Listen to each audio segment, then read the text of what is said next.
and we've got a very exciting day to follow up. So what I'd like to do is now introduce our next speaker, Janine Modaro, from Director of Integrated Service Management at Telstra.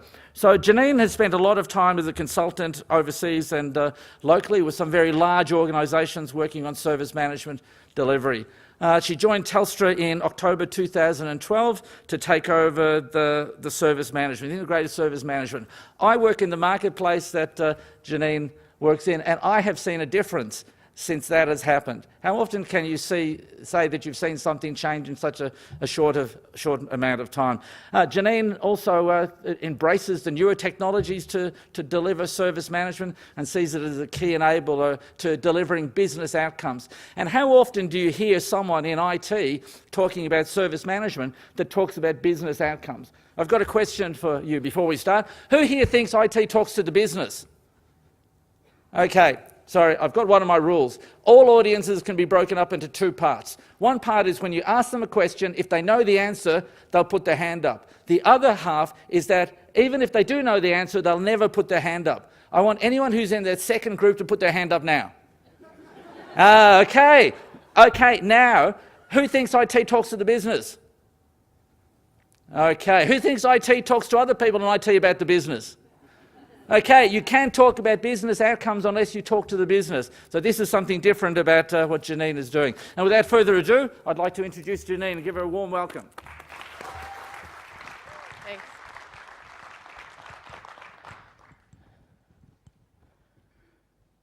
Get myself organized here.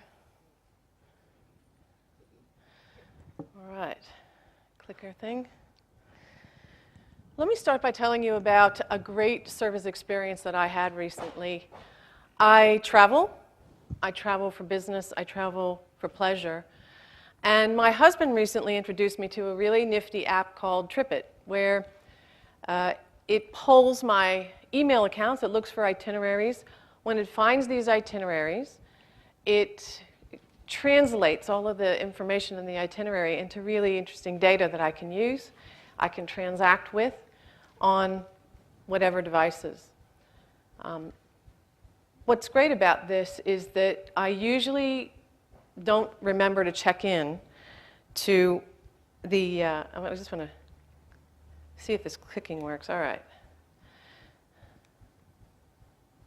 I usually don't remember to check into my flight until I'm actually in the cab or a cab somewhere. But with this app, I'm able to go ahead and with a click of a button, just check into my flight. This check-in produces an electronic boarding pass. That electronic boarding pass I sort of tuck into my Passbook app, which comes with my iPhone. And all I need to do then when I get to the airport is simply get through security to the gate. And I know where the gate is because my Passport app has been updated with the gate information. And that is a fabulous experience. That experience really made me delighted. And then it was even better when I went to check in and I just presented my electronic boarding pass on my iPhone and I just scanned it at the gate and I got on the plane. Now that's a great experience. But very soon that experience will be really business as usual and we'll all just take it for granted that that's the way things are. And I think Charlie was really eloquent in his presentation talking about, the paradigms that exist today, the changing nature of our world, and how that influences us as IT leaders. Excuse me. So as you've heard, I'm Janine Modaro, and my topic today is, are we there yet? And it's really about what customers expect of our services today, and how we can give it to them. Now, I'm here today speaking to you because for the past 10 years, I've been responsible for improving service management in a couple of very iconic Australian companies. I actually had the role of leading service management at CBA. I am now, as you've heard, Director of Integrated Service Management at Telstra. And like many of you, I've been pressing forward. I've been experimenting. I've been learning what works. I've been learning what doesn't work. And I've been trying to cope with and adapt to the changing world in which we and our customers are so heavily influenced. The world that Charlie mentioned in his speech. So today we're going to be looking at some of the challenges that we face. We're going to be talking a bit about, some of the, the tips and the solutions to some of those challenges. And we're going to be reminding ourselves that what we're actually doing is we're turning our customers and our stakeholders into advocates of our services. And advocacy is that step beyond satisfaction. If I'm a customer and I'm satisfied, I might have a smile on my face and be all, warm and fuzzy. But if I'm an advocate, I'm actually going to go out and tell someone about the great service experience that I had. I'm going to recommend, services to my friends, my family, my social networks. And it's the advocates that are actually going to make our businesses succeed and make our businesses grow. So, our challenge today is that customers expect more. You and I are all customers, and you know what we expect these days, and our customers are no different in that they expect more from us, from IT services. And as I reflected on that, I thought, it used to be that customers were sort of okay to give you a call, make a request. You could put them on hold. They didn't mind waiting. They'd also accept that, you might not have the answer right away, or you might not be able to help them straight away. They accepted the fact that they may even need to call you back. But expectations have changed. Today, our customers want to interact with us through, the web, through their smartphones, through their tablets, and they really want immediate answers. They want all of the information they're looking for to be available right away. And they want that information to be available anywhere, anytime. Now, they also expect to be able to get new services with a click of a button. In fact, there are apps for just about everything now, and an app is fantastic. You can order it, you can install it, and you can start using it in a matter of minutes. I recently heard about an app that teaches men how to be better husbands. I thought that was a pretty useful app.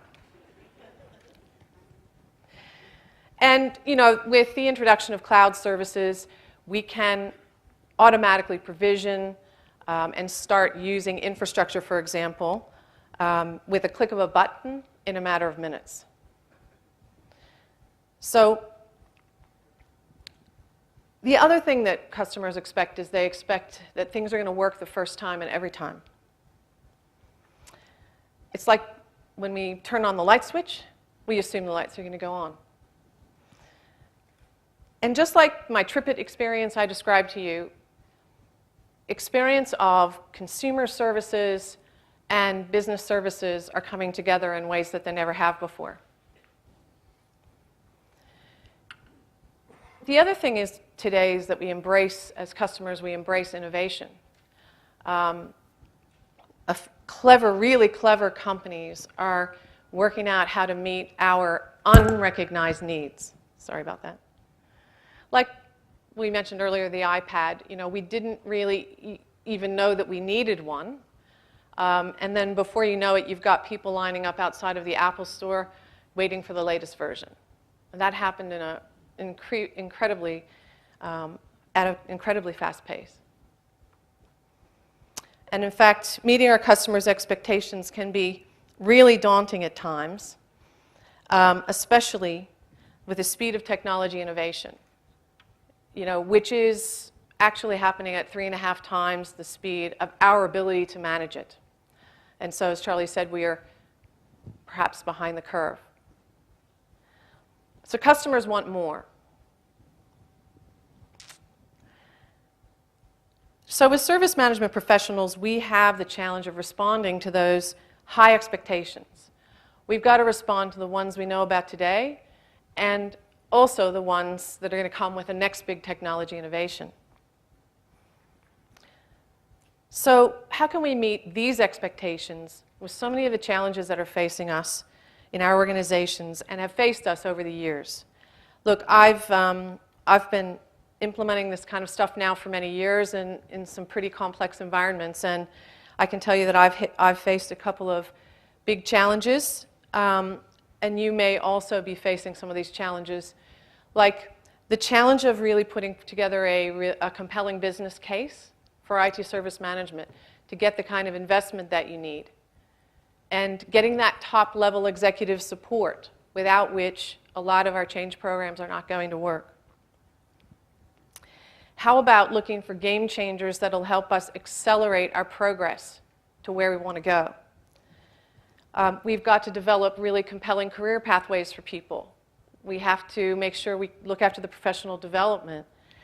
And I guess we've also got to cope with the biggest, probably the most difficult hurdle, which is people change, which can take the forms of behavior change, can take the form of cultural change, or it can be, as Charlie alluded to, organizational change and structuring your organization differently to meet these new needs.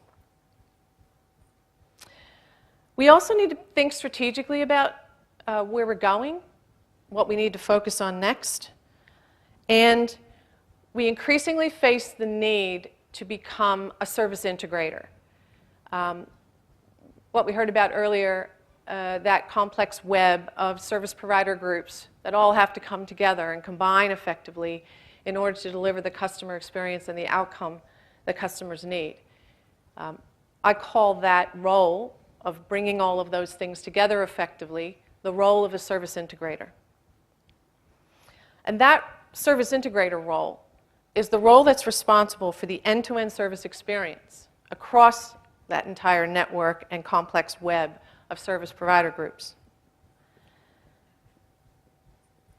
It even becomes more complex today when we're trying to combine cloud-like services and an as-a-service paradigm with traditional in-source and outsourced services.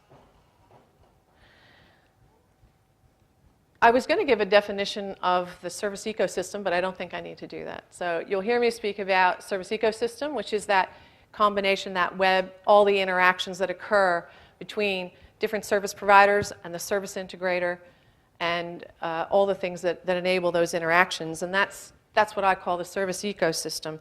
So our ecosystems have to accommodate this new as-a-service paradigm where we've got to be able to deliver self-service provisioning, i.e. cloud. We have to be able to deliver services on demand, where customers only pay for what they use, and they pay as they go.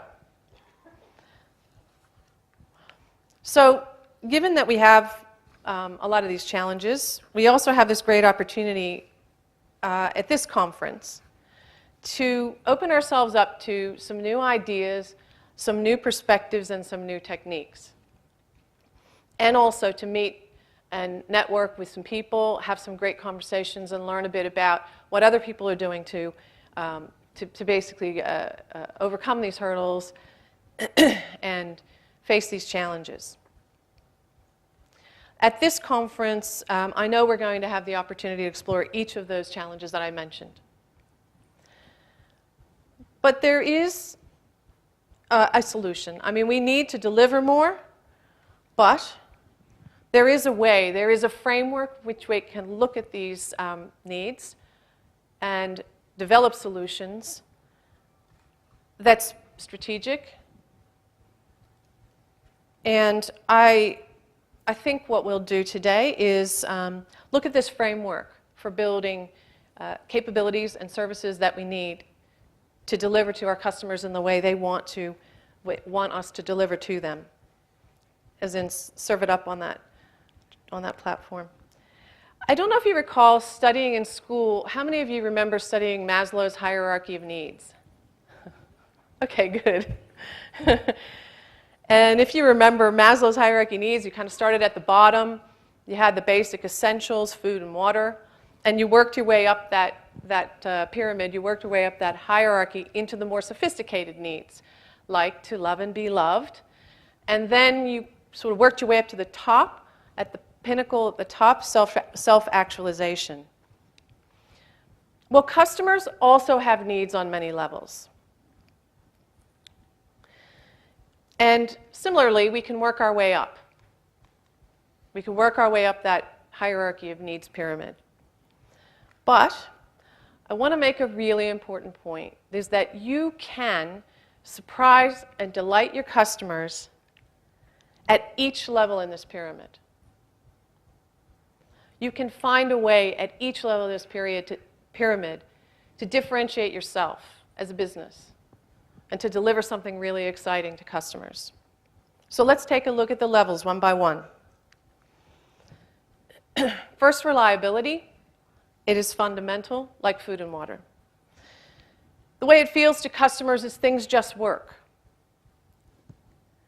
And they work day in and day out. That's reliability. Now, many of you and I have implemented some industry frameworks, such as ITIL, to kind of bring ourselves up to best practice in service management. And a lot of those early implementations were really aimed at reliability. They were aimed at being able to address those pesky disruptions that our customers' business, that we would impose on our customers' business, which we now called incidents. And we implemented problem management so that we could reduce repeat incidents, and we implemented change management so that we could reduce change-related incidents. But the first change process that I ever implemented was actually before ITIL. It was even not enabled by an IT service management tool at all. We had templates and emails. That change management process operated in an environment where it was a very, very large development environment with about 800 people. And anybody who wanted to make a change and put a change into production had to go through this process. Now, what the process was, it was that you had to write up your change very eloquently in a template.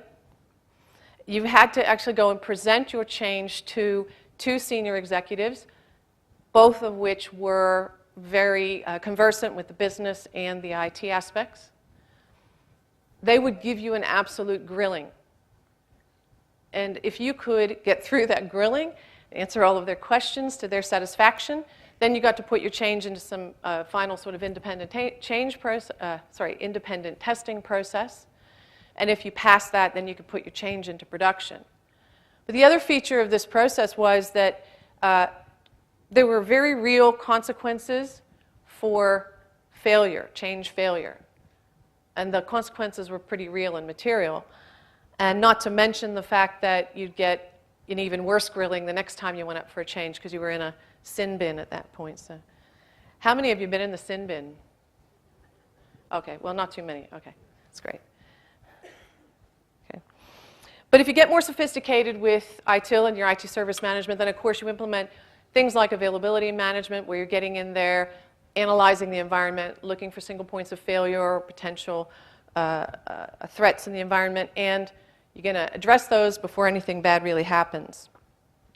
But if you want to differentiate yourself as a business on reliability, then you'll pay a lot more attention to the strategy and design aspects and disciplines, and you'll design reliability in. I think we all saw how Apple took on Microsoft using this tactic. Microsoft customers were always dealing with a bunch of instability. We were installing patches sort of left, right, and center. I don't know if any of you guys remember the blue screen of death. The blue screen of death. I used to get that on occasion.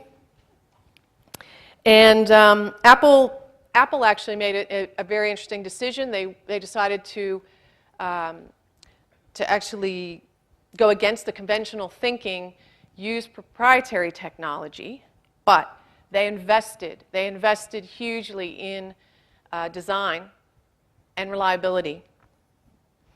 In fact, they took a bet that customers would appreciate clever design and reliability over technology openness And I think we all know that bet paid off.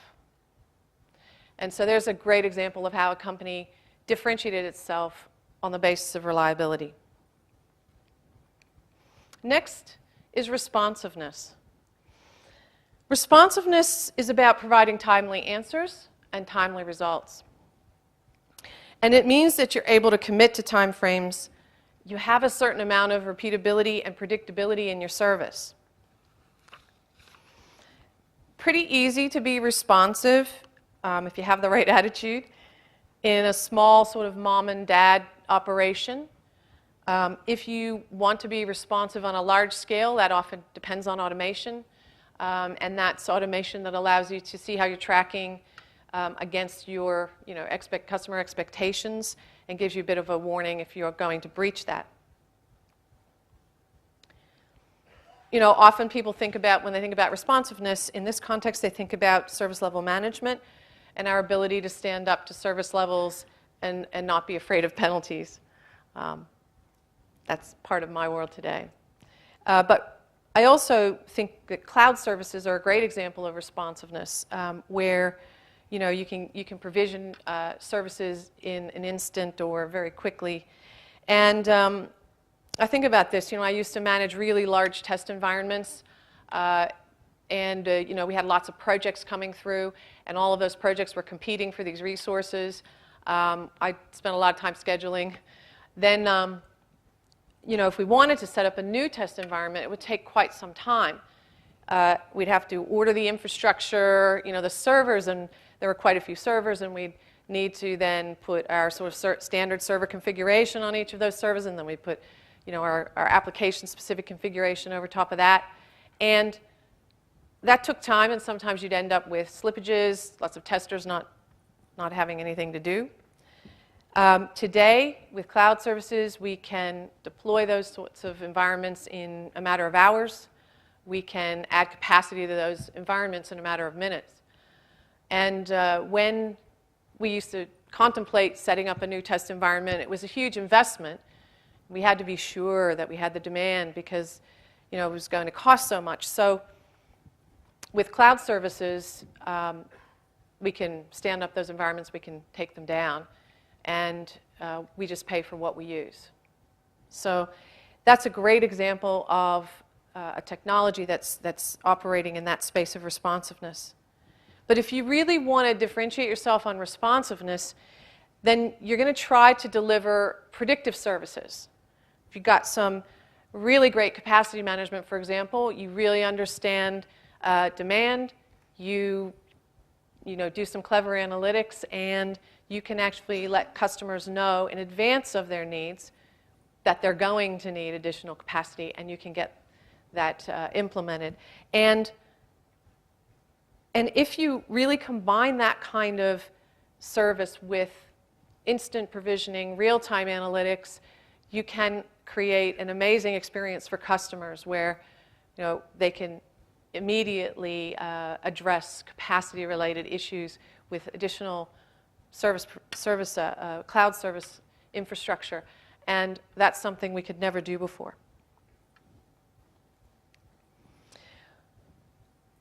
The next level in the hierarchy is relevance. Relevance is really about inspiring trust. I thought I'd read for you a text message that was sent within Telstra some time ago about a high priority incident. You ready? Okay. Up to 47 IP man services in the Tullamarine area of Melbourne, Victoria, may be experiencing loss of data services due to POP switch unreachable. That's a fantastic message. It's very relevant to perhaps the resolver group who needs to really get in there urgently and look at that POP switch. But it's actually not giving us the information about the impact that this may be having on our customers. It doesn't tell us who's affected by this. It doesn't tell us what aspect of their business is actually now in distress because of this. I mean, it doesn't tell us if they cannot schedule planes to take off or scan boarding passes at the gate. It doesn't tell us if they can serve their own customers no longer because of this incident. And what it boils down to is if we don't know and understand the business impact of our services on our customer's business, then how can we develop a sense of oneness with our customer? Accurate, timely, and relevant information helps inspire this kind of confidence and trust. It creates that kind of intimacy that you need with your customers.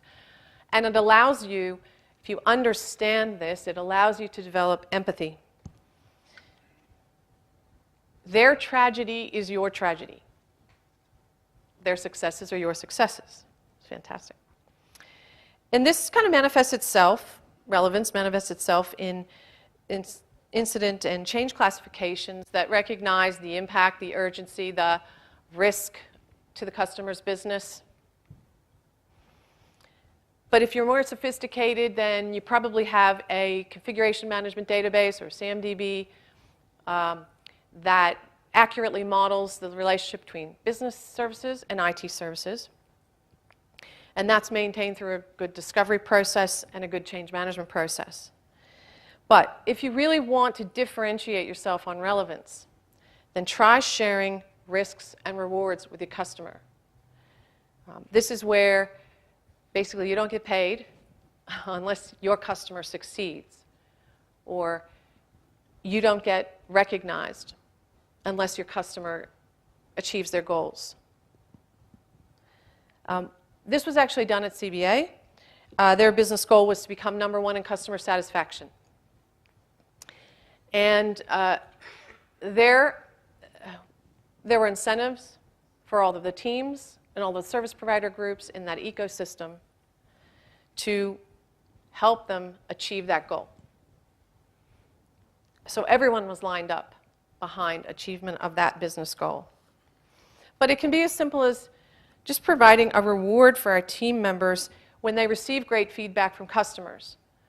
Feedback from customers that lets you know that they understand the customer's business and they've lined up their services behind it.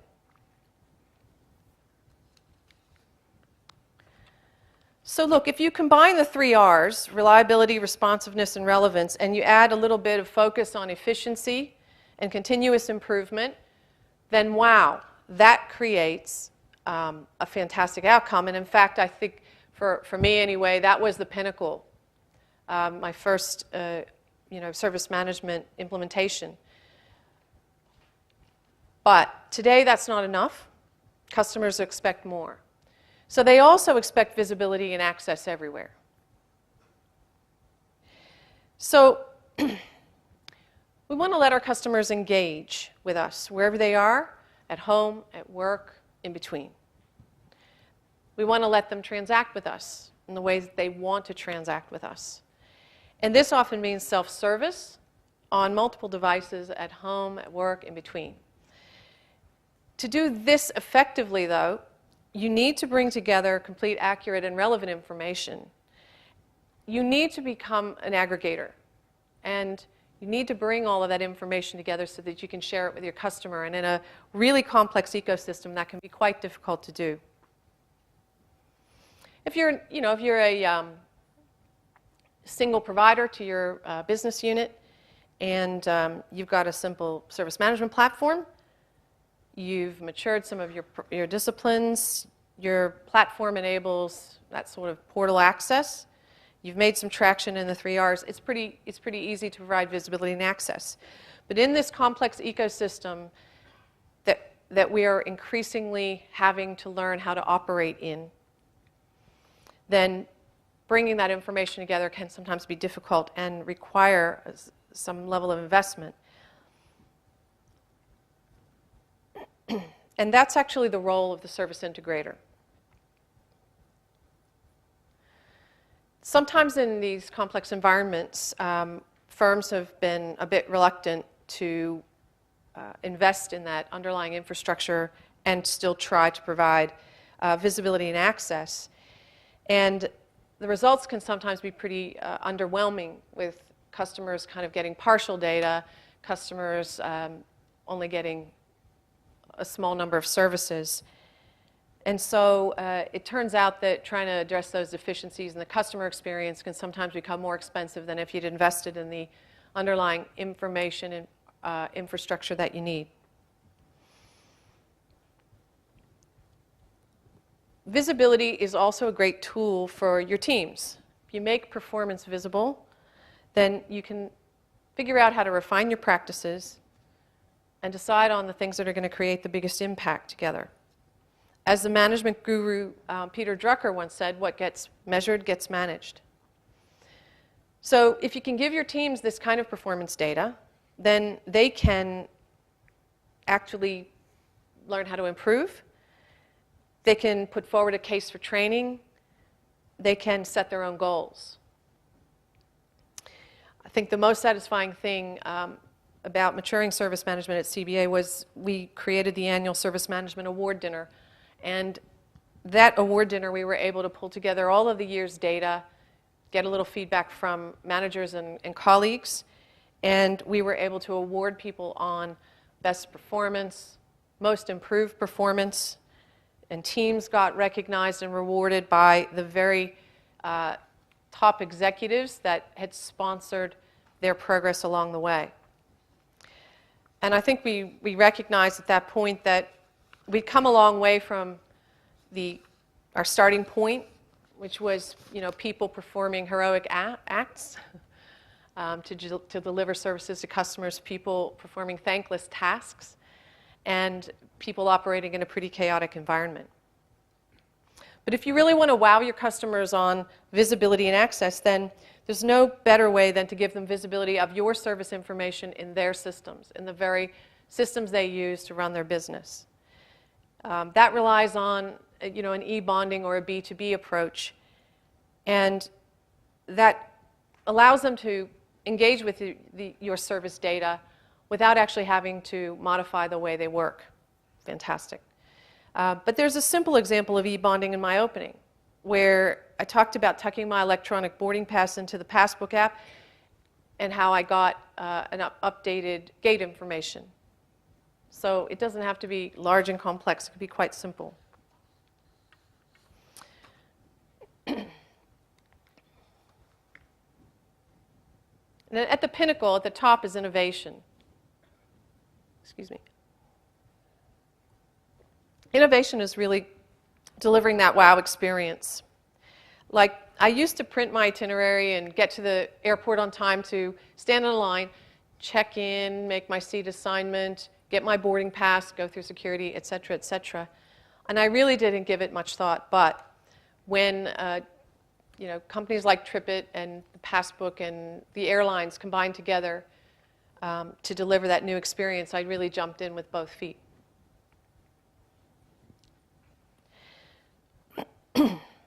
Innovation often comes from challenging the status quo. If you think about it, there are status quo things we accept every day. And there are probably some status quo things we accept about service management. Maybe something like the status quo that customers always want to transact with us through the service desk, or sharing and making our service information transparent to our customers is going to damage our reputation. I mean, there's a bunch of things that we just accept in our daily lives that if we simply challenged and thought about, we could start to innovate. I mean, someone did have to, at some point, say, why can't we automatically provision infrastructure in a matter of minutes? So I encourage you to challenge the status quo. I'm going to leave the great innovations in service management for us to discover and deploy. So let's just check in for a second. Do you ever feel like you're on a long, slow journey into a dense forest where you can't see the path ahead? Anyone? Okay. And you've got ages to go. Well, yes, our customers have needs on many levels, but there are major opportunities. for us to build capabilities and deliver great outcomes at each level. But we still have this question of how do we figure out what capabilities we should build for our customers and how can we deliver them? So I've come with 5 tips that will help. The first one is choose your path. A mentor of mine once told me that strategy really comes down to 2 things: how to compete and where to compete.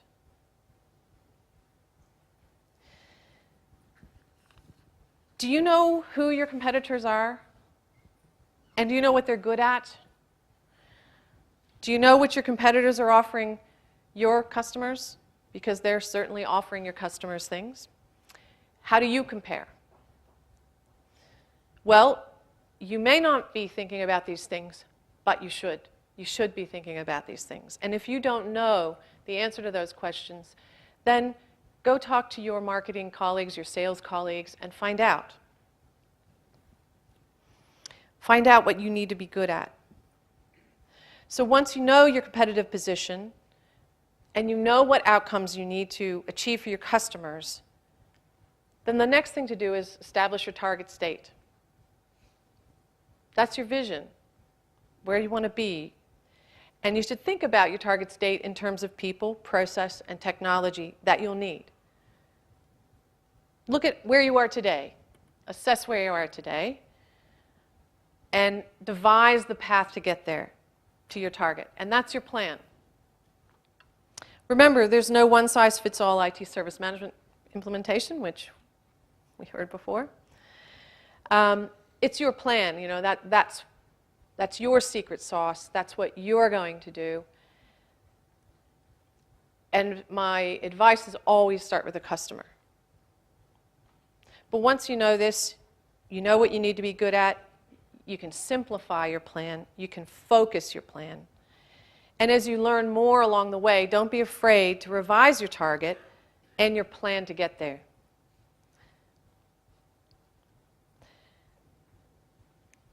The second tip is change the conversation. How many of you watch the TV series Mad Men? Okay. Sorry about that. I'm a big fan of Mad Men. Mad Men is about, it's a television series about a advertising firm on Madison Avenue in the 1950s and 60s. And when they, at Mad Men, one of my favorite lines is they would go to their customers and make their pitch. And one of the things they would say to their customers is, if you don't like what they're saying about you, then change the conversation. I sort of think of it this way. Say you meet one of your business customers, a business leader in your organization, and that person says, "Hey, Janine, what are you up to?" And you go, "Oh, I'm implementing ITIL." "Oh, really? Okay. Well, let me tell you a little bit about this. I'm implementing ITIL, and we finally cracked it. We now know the difference between an incident and a problem." Yeah. Or, you know, we're maturing to level 3, and by next year we'll be at level 4. And so, of course, he's going to be staring back at you with like a deer in the headlights kind of look. And so you're going to have to change the conversation. You're going to get better traction with your business leaders and your customers and your sponsors by telling them how what you're doing is going to contribute to revenue.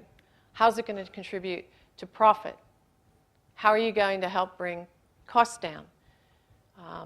I mean, even just saying, look, we're working on how to bring IT costs down. Everybody will cheer that. We're working on how to make our systems, or the applications you use in your business, more reliable. And you'll get their attention. I remember the first business case I did for service management, where I had a lot of that language in it, and one of my key stakeholders came to me and said, you know, so what? So what? What impact is this going to have on our business? We did actually get the money, and we built the capabilities, and in the end, I really felt the real impact was on the credibility of the organization and its brand.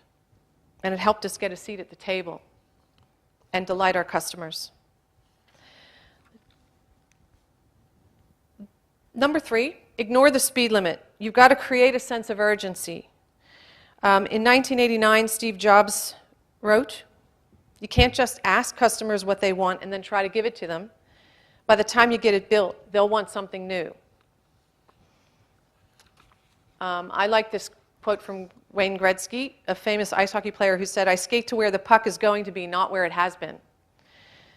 So now that you have a plan, you're going to have to find accelerators. You're going to have to find ways to deliver quickly, because you need to achieve those targets and then move to the next one as quickly as you can. And accelerating your progress isn't always about finding a new tool or implementing a better set of technologies, as much as we as IT professionals like to think that. In fact, the thing that tends to slow you down is embedding new behavior. So consider organizational change, setting yourself up for success, and using it to speed up your embedding and deliver your sustainable outcomes. You probably need a multidisciplinary team to go quickly and be innovative. Harvard research says the number one skill separating innovators from others is the ability to successfully connect seemingly unrelated questions, problems, or ideas from different fields. So draw upon some of these other disciplines: marketing, offer management, customer experience management, program management, business architecture, etc. In large, complex ecosystems, you're going to need to be great at vendor management, legal. You'll need legal and commercial input to make sure that all of the commercial and operational agreements line up behind the customer in that value chain. You're also going to need to change their minds, and change their minds is about really actively managing your culture. You know, a lot of people say culture change is really difficult. And if I believed that, I wouldn't be doing what I'm doing.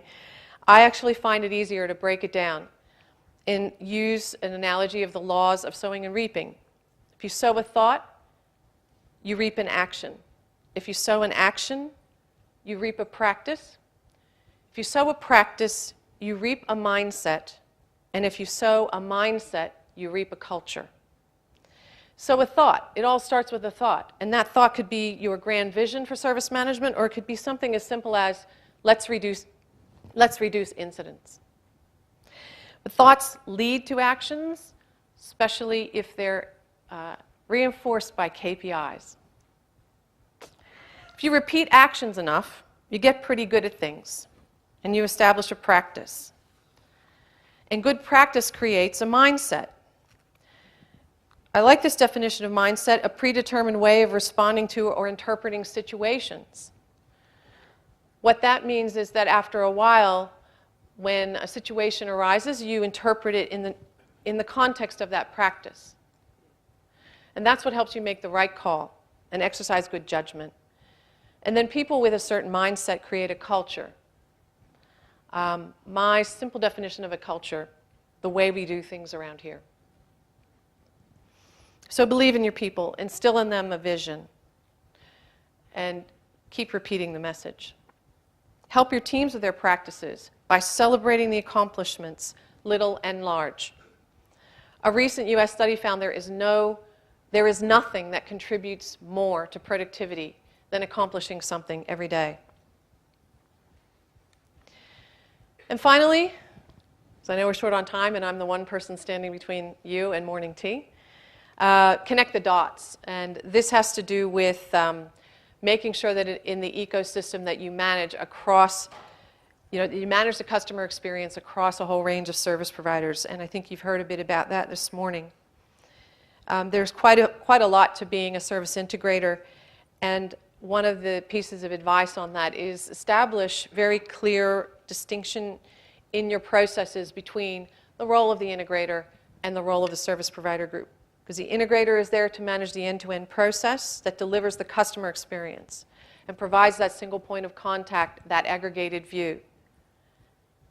But the service provider groups are the ones that do all the heavy lifting. They do fulfillment, restoration, root cause analyses, and so on. And through this ecosystem, if you establish clear shared goals and expectations, and you get the interactions right between the integrators and the service providers, and you embed those in KPIs, SLAs, and contracts, then you'll really be connecting the dots for your customer. Sometimes it helps to have automation, especially in those real-time processes, and good automation really ensures that you'll also collect good data that enables a holistic view and holistic reporting on the service. So, I'm wrapping. Following those 5 principles, you can deliver more.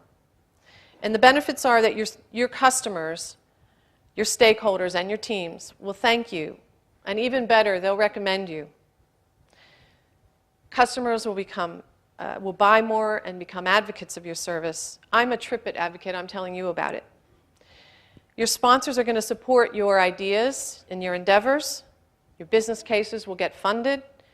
Your implementations will have focus and simplicity.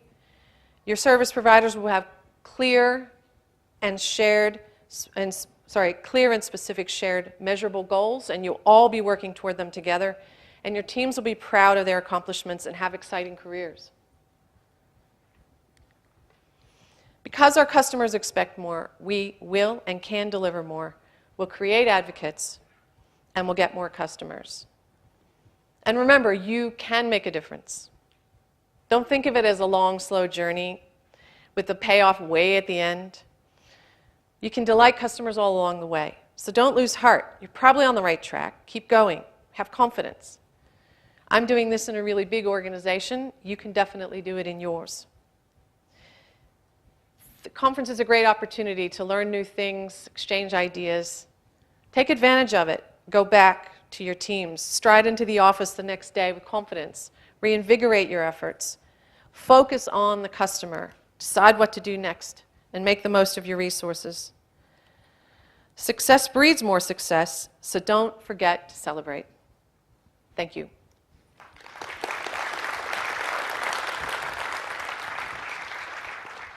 Thank you very much, Janine. Oh. A little token of appreciation. Thank you so much. Thanks. And something else. Now, Janine, as you look out here, there's 350 people. You gave them lots of really good advice, and they made pinky promises. So that means that they're going to make use of that good advice. Let's hear it once again for Janine. Thank you very much.